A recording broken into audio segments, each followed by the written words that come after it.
And gentlemen, we apologize for the technical mistake. Before the error occurred, Mr. Chirchir was continuing with this discussion. Let him begin from where he left. Okay, thank you very much. I was trying to say that the king is now naked. These solutions by the government that they are trying to say that the ranking should not be there. It shows that other kings have gone naked. Like last year, the son of the deputy president, if I may say, got at the lowest mark of 223 marks out of the possible 500. It was embarrassing for a king to have a certain marks from his child. So I think this scheme is corrupt. It is because the king is naked. Thank you. So maybe you can give me 2 minutes to give Mr. Chirchir a blueprint of his argument that he is terribly wrong.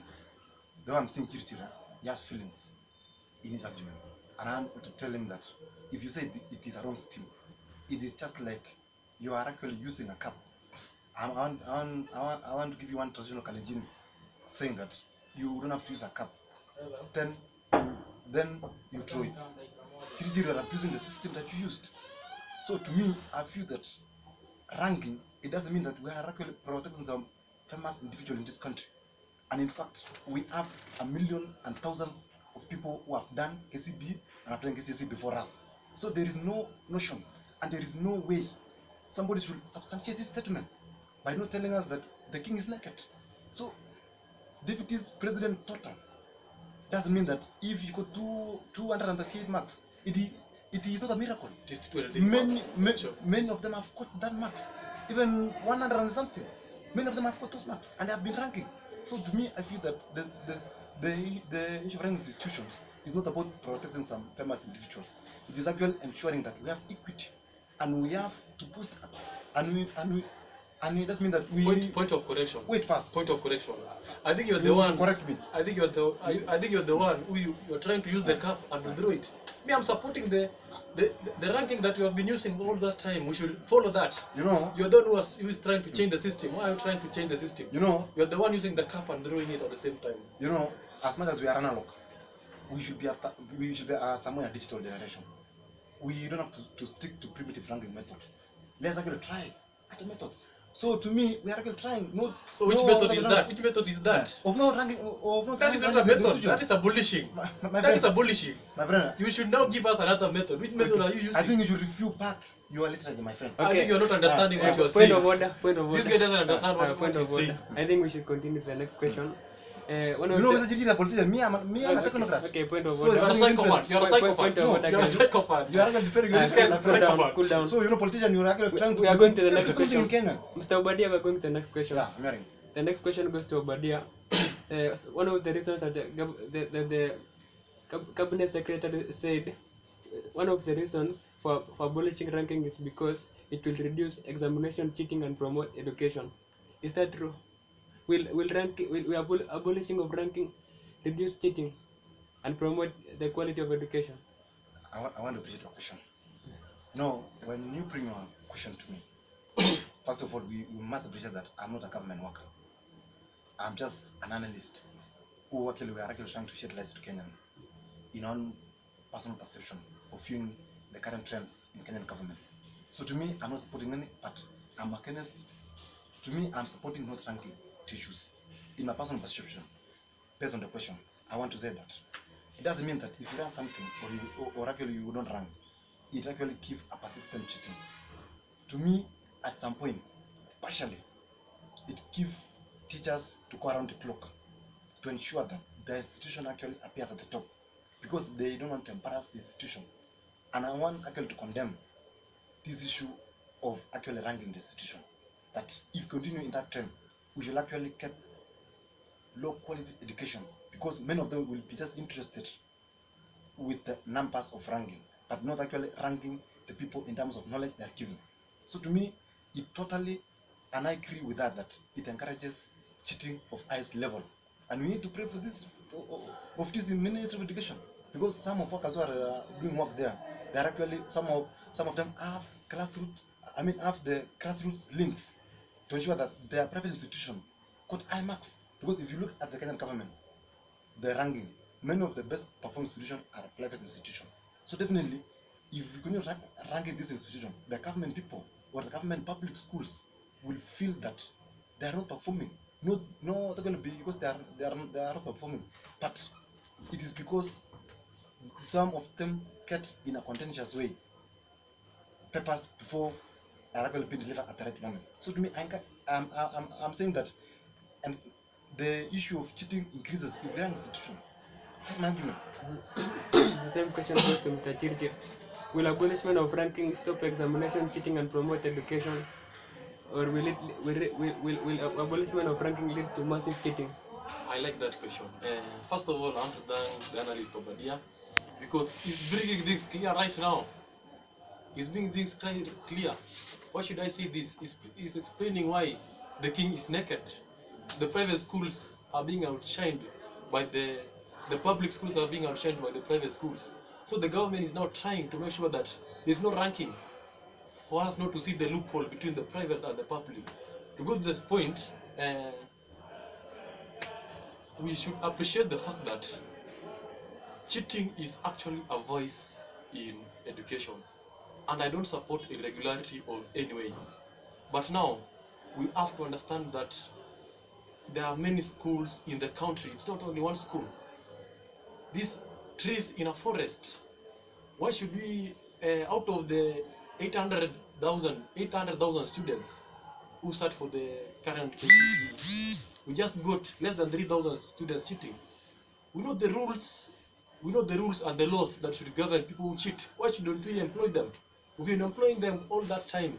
10 years time that ranking started, we have been employing those types. Why should we come here and destroy the ranking because of just a smaller percentage? Actually, a percentage that cannot even account to 2% of the current school population.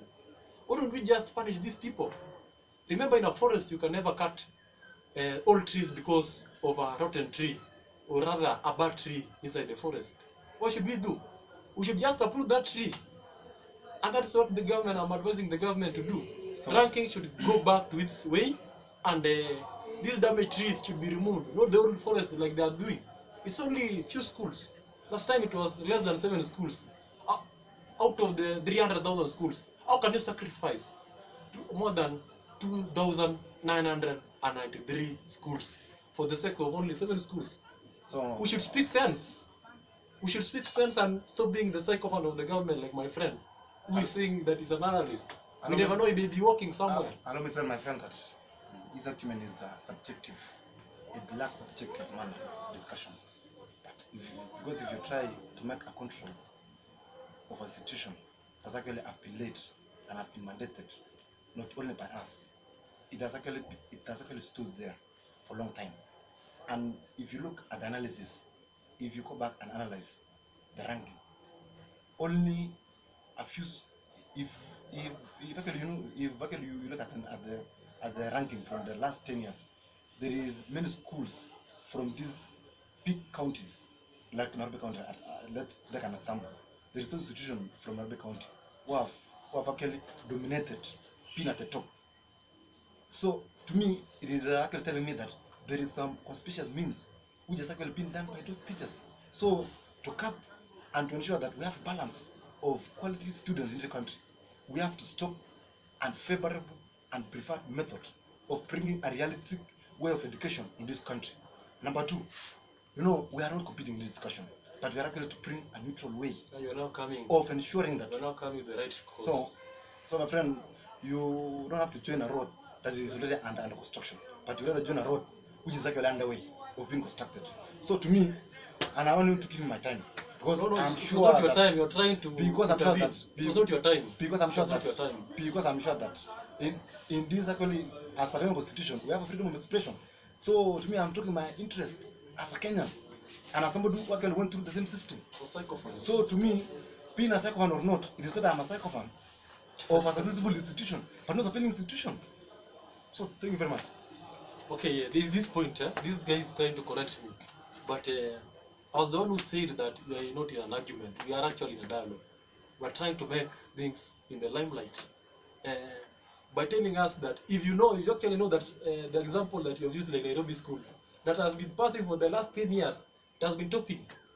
If you know that they are using conspicuous means to pass, why don't you go to that school? Why should you affect all schools like boy, girls, others, and all other schools, somewhere boys high school, Keturo, all these schools, James's girls, Mamu school here. If you just know that it's Nairobi school, why don't you go direct to Nairobi school? And I don't mean that Nairobi school has been cheating. The quality of education in Nairobi school is very good. So, my friend, I think you should. The teachers in Nairobi school, can you just give me my time? I think you should allow some. Just give me my time. I think you should allow some. You now see the king is naked. The king is naked. You should.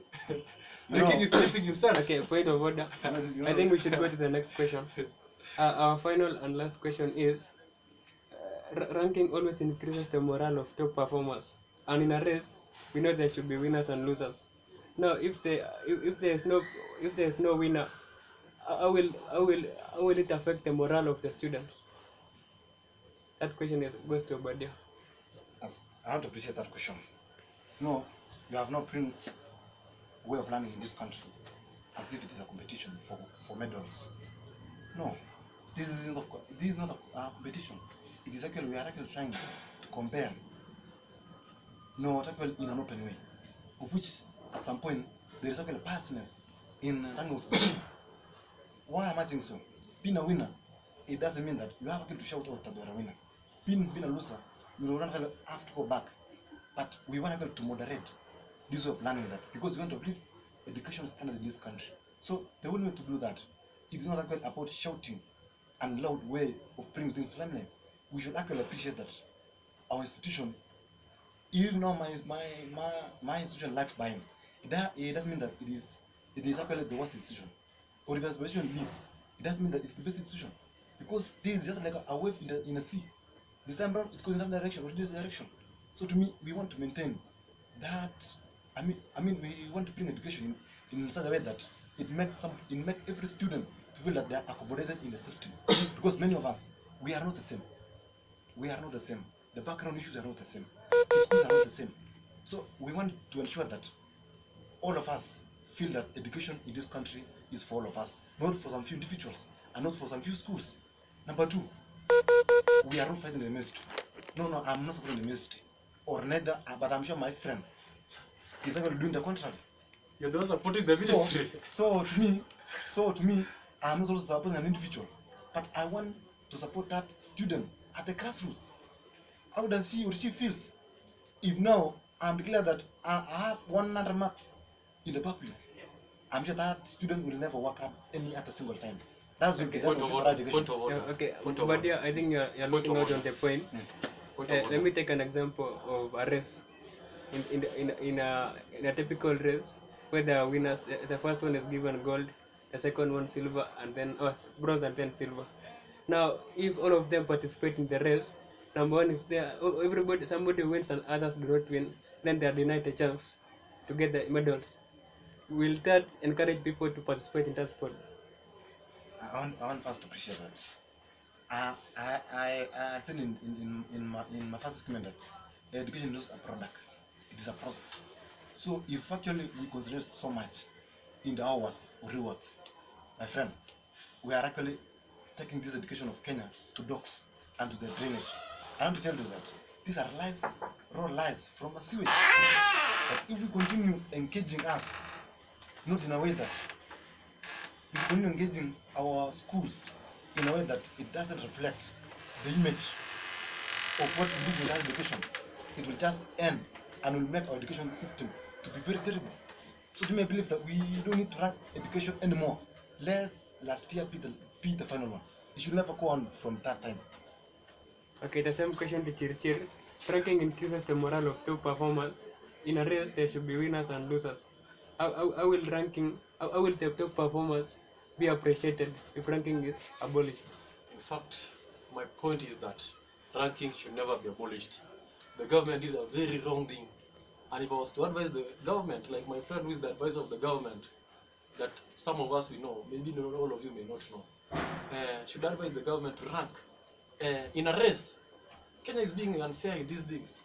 Kenya is trying to, how can we, there are teachers who are burning in a scorching sun, and there are teachers who are just seated there, drinking ujis and just saying stories, useless stories.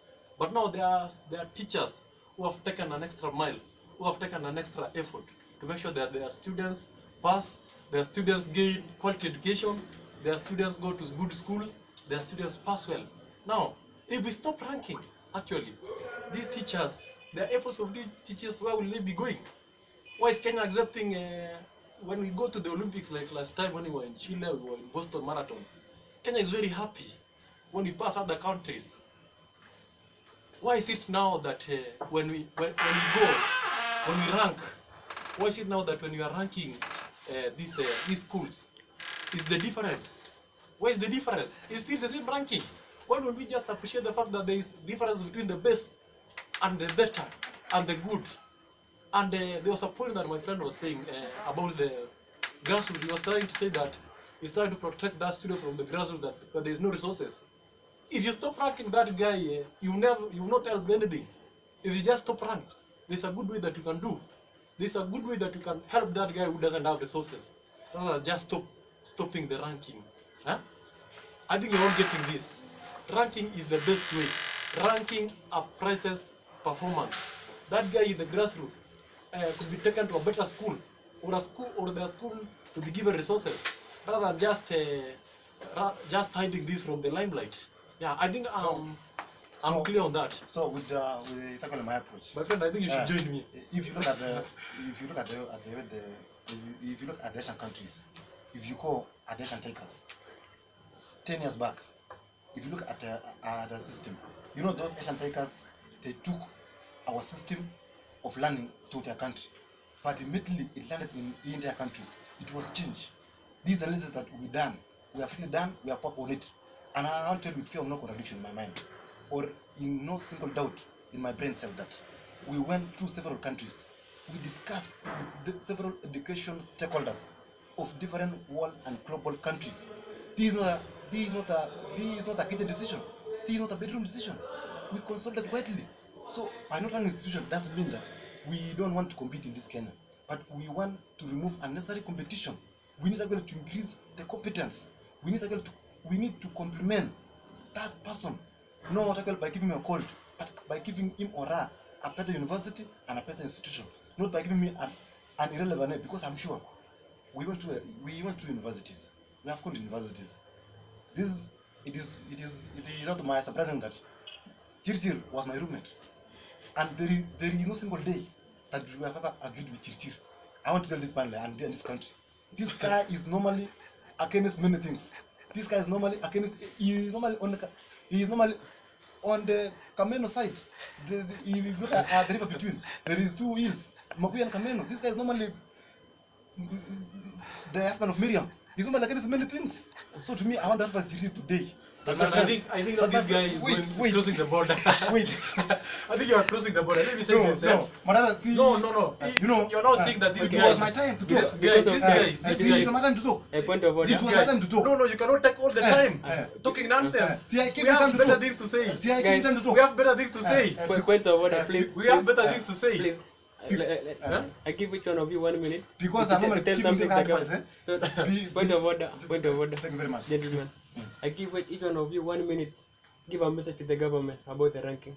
1 minute. So, Before I take that minute, I should have to say this. So you should tell somebody who is against the rank. The government said these guys. You have now seen that this guy is the. It is in your 1 minute. Yeah. Okay. You know, seeing that this guy is a sycophant of the government. He's saying that they went to Asian countries.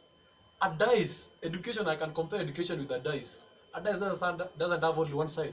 It has 6 sides. But these people just saw the one side. Where did they left the 5 other sides? The bottom, the top, and the other 3 sides. My friend, what I should tell the government? What I should tell the government? I would like to advise the government to stop and to go back to its roots, to go back to the ranking system, because it is being unfair. This is a government of tyranny, where decisions are just made in the kitchen, where they just make judgments by seeing only one side of a dice. A dice have 6 sides. Why are you putting the other 5 sides? I would like to tell the government that this is the river and the source. The ranking started 10 years ago. There's no way you can change ranking within a day. Kaimenyi never announced that there will be no ranking in the next I even doubt that there could be a problem with the government. The government is not competitive.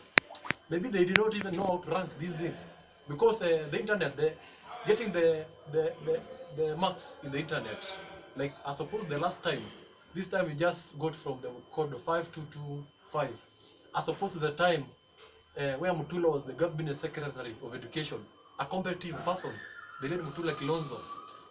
We used to go to the internet and to see the results of other people. But right now, you cannot assess the results and the marks of students through the internet. So I blame the incompetitive system of the government, and the government should even, this guy, the cabinet secretary, should even resign from that post, because he's doing very unfair thing. It is very unwelcoming. It is very unfair. And out of all, the psychopaths like this guy, they're just being paid and they just support the government, which is wrong. Okay, your time is up. Thank you. So I want to appreciate first this moment that you've given us as a team, despite the ideological difference with my friend, whom I have actually been advising in many things. But You've never advised me. I'm seeing him is now heading the wrong direction. No. So to me, I want to tell government two major critical positions. Government of Kenya is the right government that we have never gotten since independence. Despite in every single market, you will never lack a man. So people like Kirchir are in their shoes. So and I want to tell my friend that you don't need to oppose almost everything, what I call politicking everything. Number two, the government of Kenya at the moment will consolidate widely. It was not a bedroom decision. We went across the global countries, neighboring countries, we asked stakeholders, not at a personal level, but we went in several meetings. And I tell government that I was in those trips, and we did not make that decision only once. We made a decision for the favor of those Kenyans. And then, it is not an issue of actually electing. It is not actually by accident. It is not actually by incident. It is actually by decision that we made that very moment that the government of Kenya and every student, in every single student in Kenya must be given fair, must be given competent, without fear or favor of anybody. So ranking to me, it was actually a controversial way. It was actually a draconian. It was actually oppressive. It was actually reductive. It was actually oppressive. It was in all manner of poor definitions. That bill of ranking is actually the poorest in this country. And to the government of Kenya, Uhuru Kenyatta and Ruto, this is the best way. We do like that. Kenyans are very happy. Last weekend I was in Nadi County.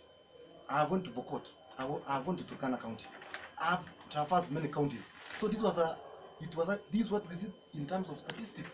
It was not just an issue of running around, just like these politicians. I think I should say a final thing. Yeah? So I think you should actually provide my time, Mr. Moderator. Your time is almost No, up. it's taking 5 minutes instead of 1 minute. No. These are the people who are making bedroom decisions. Now finally, I want to tell every single Kenyan that Psychopaths. with Kaimeni, with this administration, all things are under control. It is actually a caring government, a listening government, a competent government, and a performing government. Otherwise, thank you very much, and may God bless every single Kenyan in this country. Point of order, this is a conclusion. The best thing that the government should do is to make Kaimeni resign before the releasing of results of KCSE results. Okay, thank you, ladies and gentlemen, for your time.